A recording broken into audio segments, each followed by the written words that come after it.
नमस्कार मित्रांनो, सुस्वागतम. लग्नानंतर होईलच प्रेम या मालिकेच्या पुढच्या भागामध्ये वसु आत्या आणि रम्या मात्र भास्करला भेटायला आता हॉटेलमध्ये येतात. तर रम्या विचारते की काय मम्मा, तो फोनवरचा माणूस? तर वसु आत्या म्हणते की हो अगं, त्यालाच भेटायला आलो.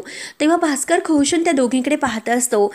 तर रम्याही त्याला बघून खूप खुश होते. त्यानंतर आता इकडे पार्थ काव्याला खूप काही शोधतो. काव्या त्याला घरी दिसत नाही.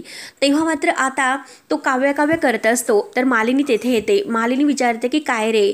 तेव्हा पार्थ विचारतो की आई, तुला खरंच माहिती नाही की काव्या कुठे आहे ते? मालिनी रागातच म्हणते की गेली ती घर सोडून. पार्थ म्हणतो की काय काय बोलतेस आई? पार्थला धक्का बसतो. त्यानंतर आता गुरुजी हे काव्याला भेटतात आणि काव्याला म्हणतात की प्रवास खूप खडतर आहे. तेव्हा काव्या म्हणते की माझ्याच नशिबाचे ते भोग आहे, तर मी भोगायला तयार आहे. तेव्हा आता गुरुजी म्हणतात की फक्त तुलाच नाही तर पार्थच्या सुद्धा नशिबाचे ते भोग आहे, तर पार्थला सुद्धा भोगावे लागतीलच. तेव्हा गुरुजी असं म्हटल्यानंतर आता काव्याला खूप मोठा धक्का बसतो. काव्या धक्क्यानेच गुरुजींकडे पाहत असते. तर मित्रांनो, आता पुढे काय होईल हे बघण्यासाठी आपल्या चॅनलला नक्की सबस्क्राईब करत राहा. धन्यवाद.